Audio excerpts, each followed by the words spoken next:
to your car or your pickup truck, you don't even think about it. So they probably don't even think about us at all when they're doing this stuff for us. I don't know. Anything else exciting, Ryan?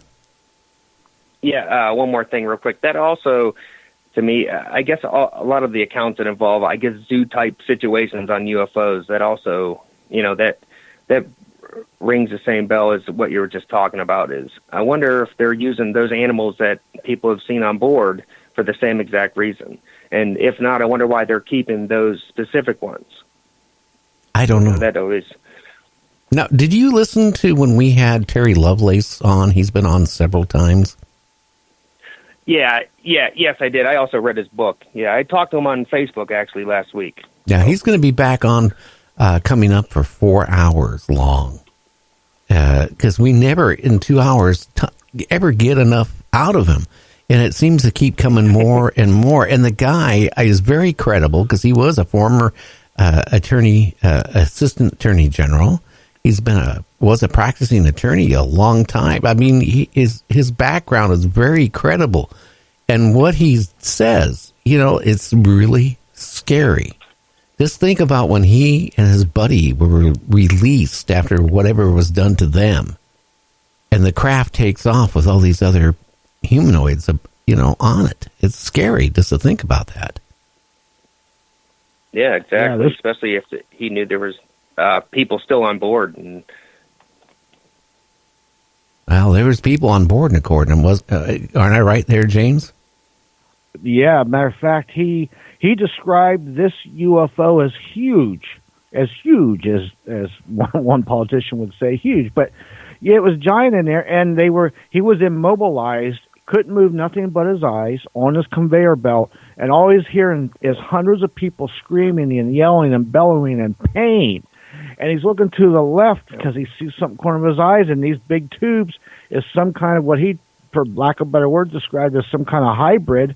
And then it opened its eyes and looked at him, and that look still gives him nightmares to this day with all those screams of horror. Yeah, he said they were all over the walls. Yeah. But you know what? He's not the only one that said that. I have another guest that I'm trying to get on. He's iffy. He wants to come on, but he's scared that somebody might recognize who he is.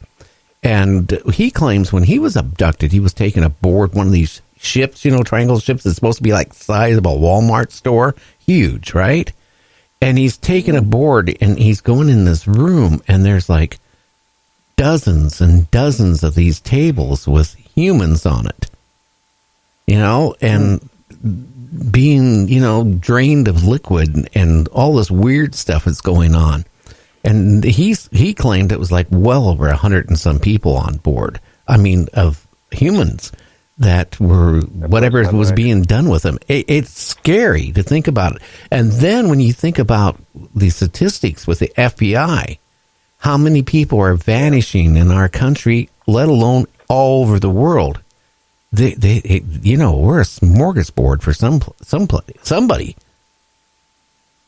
Exactly. I told you guys that story about that agent that worked on that reservation that was able to get that thumbprint from that woman, and he found out that she had been missing for 3 years, and the last time she had been seen was getting into a black vehicle, a suspicious black vehicle. Yeah, that's what it reminds me of. That it's actually really happening. There's nothing we can do about it. No, that's what we were talking about last night. With Tim Swartz. I mean, we have no control. And evidently the law enforcement, the government they can't protect us. So if they decide they want you, if you're in the wrong place at the wrong time, you're history, but that's how it looks like. Yeah, it's a done deal. Scary stuff. Well, I still think what we ought to do is create a GoFundMe. And we'll get money, and we'll send high-powered flashlights to all the Congress members, all the Senate, and everybody at the Pentagon above Colonel. And we'll have them go out on a special night and shine their high-powered lights up in the sky. Yeah. And how about... Sounds like it would work. It works over here. then there's that ironic story that I reported about a week and a half ago, where that the UFO crashed, and when it crashed, they recovered some bodies, but in the wreckage was a woman who had been abducted. So how ironic was that? And she had a whole story to tell there too. It was spotty with her memory, but it was, and in that case, there was two different alien factions. One was kind of better than the other one, nicer, so to speak. And they were telling her, "Don't worry, we're going to come and help you and get you." While the military is trying to take away and help her, and there's dead alien bodies. It was a bizarre story, but how ironic is that? This poor lady got abducted, and then the UFO crashes, and they almost died in the crash. That's like 1 in a billion chance, right there. Well, also think about this. Let's say you are a survivor. Okay, and the military, the government, or the guys in black, whoever, right, are at the scene first. You're lucky if you even come back into the public after that, because who knows what they will do with you. Maybe they will dispose of you because they don't want you talking. Maybe they've done that too. Yeah, just like Terry's account, like when he was getting regressed. And those agents said, "I'm amazed every time this happens." What about those people? I wonder if those people were ever, allowed to go back into public. Who knows? Well, it's scary. I can tell you that. That's for sure. Yeah. So the sightings aren't drying up. Like every year since '76, since I've been doing this, it seems like right around after August, the sightings drop way down for some reason. It's not doing that. Maybe people are more aware of, what's going on, and they're looking to the sky more. But I tell you, the sightings are actually increasing, unless I've been drinking something I shouldn't be drinking. No, you're correct. They definitely are increasing. That's for sure. Yeah, I've noticed it just on me with my news reports and things that intel I gather that, these reports are going up. So I at least what I can notice anyway. Well, I tell you what, about this asteroid that's supposed to go by Earth tomorrow night, right? Yeah, I heard something about it. I heard you mention it last night too, or earlier tonight. Yeah. Do you trust NASA and the government when they say, this asteroid's going to miss Earth? Don't worry about it. I ever since that last time here about a month ago, it's going to be between the moon and the Earth, no chance of it hitting Earth, and then poof, it went into the Mediterranean. Yeah. Huh. Yeah, I don't trust them. Yeah. I don't either. And then we've got this one that's going to be close tomorrow. So, oh boy! And every day another might just be on track. Well, guys, if it hits, you won't have to worry about it, depending on where it hits. No, now you tell me, daggone it. But it better not hit during my show. I need the ratings. We can report it live as it's coming by and taking the roof off your compound. Yeah. Boy, look at those stars out there. There goes my roof, daggone it. There'll be more than that. Yeah, you get sucked right out of there. But depending where that thing hits.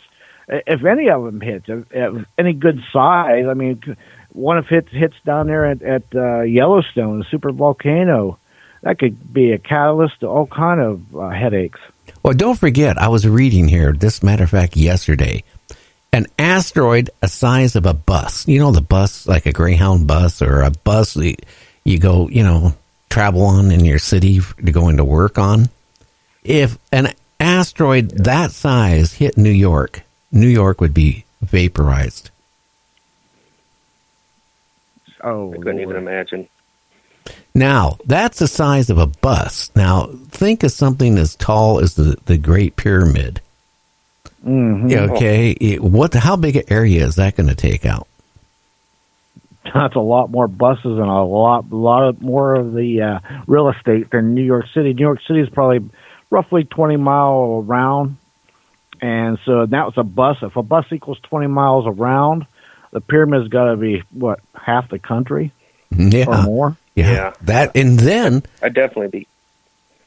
Then you talk about what all this stuff is going to go throwing up in the atmosphere, and then we're going to go into a night for a long period of time. And when that happens, what's going to happen then? I mean, we're going to have people dying because, we're going to go into they would say a nuclear winter or whatever you want to call it.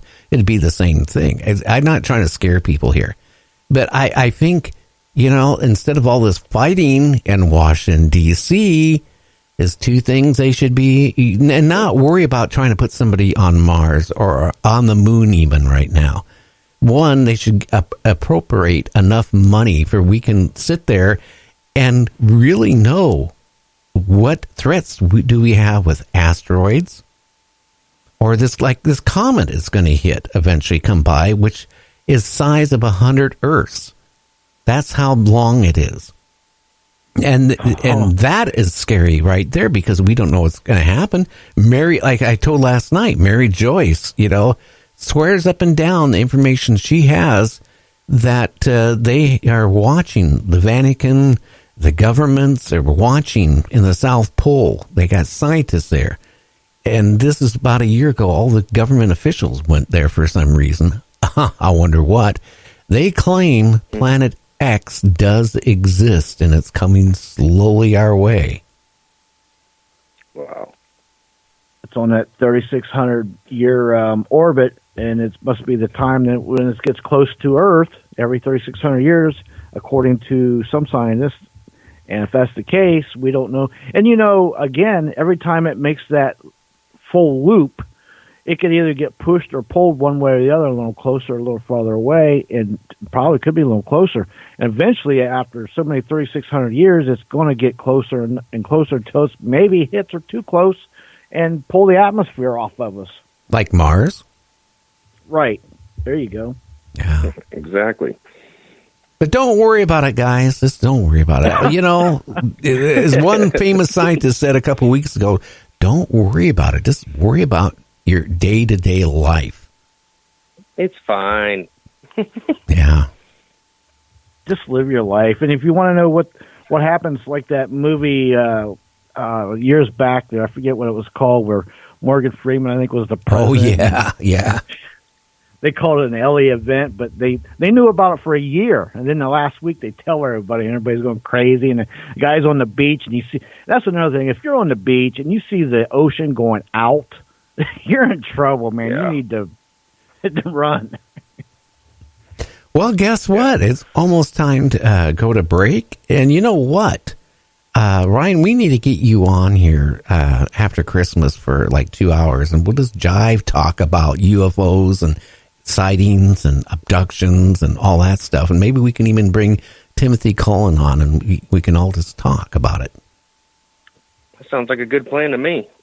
Okay, my man. Well, thank you for calling in. And again, give your email for people can contact you about sightings of UFOs or abductions. How do they get a hold of you?